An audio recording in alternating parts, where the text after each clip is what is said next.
Hello viewers, ನೀವು ನೋಡ್ತಿದ್ದೀರಾ OnePlus 13 recent ಆಗಿರೋ ಲಾಂಚ್ ಆಗಿರೋ ಫೋನ್ ಒಂದನ್ನು. ಸೊ ಈ ಫೋನ್ ಕಾಂಪ್ಯಾಕ್ಟ್ ಫ್ಲ್ಯಾಗ್ಶಿಪ್ ಫೋನ್ ಆಗಿದೆ. ಸೊ ಏನಂದರೆ ಈಸಿಯಾಗಿ ಪಾಕೆಟಲ್ಲಿ ಕ್ಯಾರಿ ಮಾಡ್ಬೋದು ಕಾಂಪ್ಯಾಕ್ಟ್ ಆಗಿರೋದ್ರಿಂದ. ಸೊ ನೋಡೋದಕ್ಕೂ ಕೂಡ ಐಫೋನ್ ಫೀಲ್ ಬರುತ್ತೆ. ಸೊ ಇನ್ನು ಈ ಒಂದು ಫೋನ್ ವೇಟ್ ವಿಷಯಕ್ಕೆ ಬಂದರೆ 185 ಗ್ರಾಮ್ ಮಾತ್ರ ಆಗಿದೆ. ಕ್ಯಾಮ್ರಾ ವಿಷಯಕ್ಕೆ ಬಂದುಬಿಟ್ರೆ ರೇರಾಗಿ 2 ಕ್ಯಾಮ್ರಾಸ್ ಕೊಟ್ಟಿದ್ದಾನೆ, 50 ಮೆಗಾ ಪಿಕ್ಸೆಲ್ ಎರಡೂ ಕೂಡ. ಒಂದು ಮೇನ್ ಕ್ಯಾಮ್ರಾ, ಇನ್ನೊಂದು 2XL ಟೆಲಿಸ್ಕೋಪ್ ಫೋಟೋ. ಇನ್ನು ಫ್ರಂಟ್ ವಿಷಯಕ್ಕೆ ಬಂದರೆ ಸೆಲ್ಫಿ ಮಾತ್ರ 32 ಮೆಗಾ ಪಿಕ್ಸೆಲ್ ಅನ್ನು ಹೊಂದಿದೆ.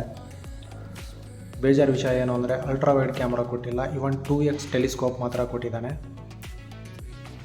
ಇನ್ನು ಪ್ರೊಸೆಸರ್ ವಿಷಯಕ್ಕೆ ಬಂದರೆ ಸ್ನ್ಯಾಪ್ಡ್ರ್ಯಾಗನ್ 8 ಇಲೈಟ್ ಅನ್ನು ಕೊಟ್ಟಿದ್ದಾನೆ. ಸೊ ಈಸಿಯಾಗಿ ಗೇಮ್ಸು ಆಡ್ಬೋದು, ಸ್ಕ್ರೋಲ್ ಮಾಡ್ಬೋದು. LPDDR5X ರ್ಯಾಮ್ ಅನ್ನು ಹೊಂದಿದೆ, UFS 4.1 ಸ್ಟೋರೇಜ್ ಹೊಂದಿದೆ. ಸೊ ಈ ಒಂದು ಫೋನಲ್ಲಿ ಮೆಟಲ್ ಬಳಸಿರೋದು ಅಲ್ಯೂಮಿನಿಯಂ ಆಗಿದೆ, ವಿತ್ ಗ್ಲಾಸ್ ಫಿನಿಶಿಂಗ್ ಅನ್ನು ಹೊಂದಿದೆ. ಸೊ ನೋಡೋದಕ್ಕೂ ಲುಕ್ ಆಗಿದೆ. ಇನ್ನು ಡಿಸ್ಪ್ಲೇ ವಿಷಯಕ್ಕೆ ಬಂದರೆ ಡಿಸ್ಪ್ಲೇ 6.32 ಹೊಂದಿದೆ, 1.5 ನೆಟ್ ಬೈಟ್ಸ್ ಅನ್ನು ಹೊಂದಿದೆ. ಸೊ ಇನ್ನು OnePlus ಕಡೆಯಿಂದ ಲೈಫ್ ಟೈಮ್ ಡಿಸ್ಪ್ಲೇ ವಾರಂಟಿ ಕೊಟ್ಟಿದ್ದಾರೆ ಗ್ರೀನ್ ಲೈನ್ ಇಶ್ಯೂ ಬಂದರೆ. ಬ್ಯಾಟ್ರಿ ವಿಷಯಕ್ಕೆ ಬಂದರೆ 5850 mAh ಬ್ಯಾಟ್ರಿ ಹೊಂದಿದೆ. ಸೊ ಈಸಿಯಾಗಿ ಒನ್ ಡೇ ಬರುತ್ತೆ.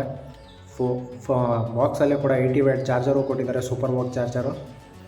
ಸೊ ಸೈಡಲ್ಲಿ ಒಂದು ಬಟನ್ ನೋಡ್ಬೋದಾಗಿದೆ, ನೀವು ಪ್ಲಸ್ ಬಟನ್ನು. ಇದು ನೀವು ಯಾವ ರೀತಿ ಬೇಕೋ ಆ ರೀತಿ ಅಡ್ಜಸ್ಟ್ಮೆಂಟ್ ಮಾಡ್ಕೋಬೋದು.